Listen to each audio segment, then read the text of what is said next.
मंत्री महोदयांनी ऍड केला.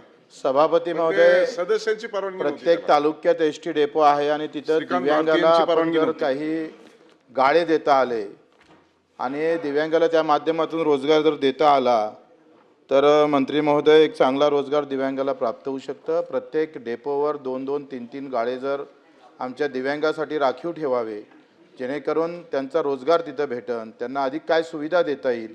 कारण आपण पाहतो ज्याला 2 पाय नाही, हात नाही, डोळे नाही, त्याच्यासाठी तुम्ही पुढाकार घेतला पाहिजे आणि सगळ्या डेपोवर 3-3 गाळे, 2-2 गाळे तरी राखीव जर ठेवले तर एक रोजगाराची संधी दिव्यांगाला भेटू शकतं.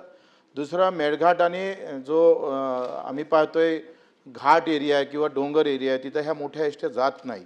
तिथं आता जसं धारणी, चिखलदरा आम्ही जेव्हा गेलो तेव्हा 50% गावात एसटी जात नाही, 50 ते 60% गावात.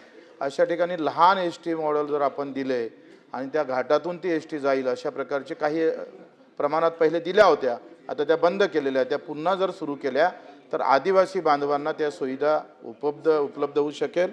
तिसरा प्रश्न असा आहे का जो कलेक्टरच्या चालकाला जो पगार भेटतं किंवा तुमच्या चालकाला जो पगार भेटतं तो एसटी चालकाला का भेटत नाही, हे विषमता तुम्ही कधीपर्यंत थांबवणार आहे? मंत्री महोदय. सभापती महोदय, सन्माननीय बच्चूभाऊंनी 3 प्रश्न वेगवेगळ्या प्रकारचे विचारले. सर्वप्रथम म्हणजे त्यांची जी स्वतःची संस्था आणि खरोखर प्रामाणिकपणे पूर्ण राज्यामध्ये ते विकलांगांसाठी काम करतात आणि त्यांच्याबाबतचा प्रश्न त्यांनी उपस्थित केलेला आहे. खरोखर अशा पद्धतीची योजना आपण आपल्या एस टी महामंडळाच्या नवीन होणाऱ्या जी आता आपण बस सगळे जे आपले डेपो आहे ते डेव्हलप करतोय, त्या डेपोचं रूपांतर आपण बस पोर्टमध्ये करतोय आणि त्यावेळेस जी नवीन जागा ह्या काही निर्माण होणाऱ्या त्या ठिकाणी दिव्यांगांसाठी आपण काही प्रमाणामध्ये काही जागा राखीव ठेवू शकतो का, हे निश्चितपणे बघितलं जाईल. आपल्याशी त्या विषयावर मी चर्चा निश्चितपणे करेल आणि आपल्यालाही कल्पना आहे की दिव्यांगांना सुद्धा आपल्या एस टी बसेसमध्ये सवलतसुद्धा दिली गेलेली आहे आपण अनेक वेळा केलेल्या मागणींमुळे. हा प्रश्न क्रमांक 1. प्रश्न क्रमांक 2, तुम्ही मेळघाट परिसरामध्ये टेकड्यांवर किंवा उंच दऱ्याखोऱ्यांमध्ये पूर्वीच्या काळामध्ये बसेस पाठवत जात होते एस टी महामंडळाच्या माध्यमातून, पण आता बंद करण्यात आलेले आहे. आपल्याला मी अभिमानानं सांगू इच्छितो की 12 मीटरच्या ज्या बसेस आहेत आणि 9 मीटरच्या बसेस आहेत त्या वर चढल्या जात नाही आणि त्यामुळे त्या बंद केल्या होत्या.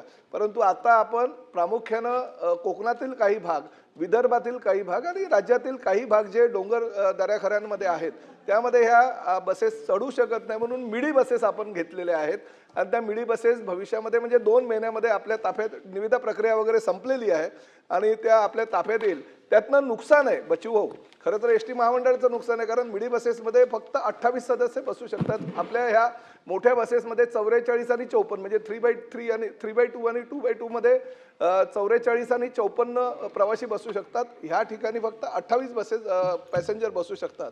परंतु प्रत्येक ठिकाणी व्यावसायिकदृष्ट्या बघणं पण चुकीचं आहे, म्हणून त्या ठिकाणी व्यावसायिकदृष्ट्या न बघता सर्वसामान्य आपल्या तळागाळातला जो शेतकरी आहे, तळागाळातला आदिवासी आहे, तळागाळातला आपला विकलांग आहे, त्यांना सुविधा देणं हे एस टी महामंडळाचं कर्तव्य आहे. ती काय फायद्यातच आली पाहिजे असं काही नाही आणि त्यामुळे ह्या 200 बसेस महाराष्ट्रामध्ये ठिकठिकाणी ज्या ठिकाणी आपल्या मोठ्या बसेस पोहोचत नाही त्या ठिकाणी आपण पाठवणार आहोत. प्रश्न क्रमांक 4, 8,000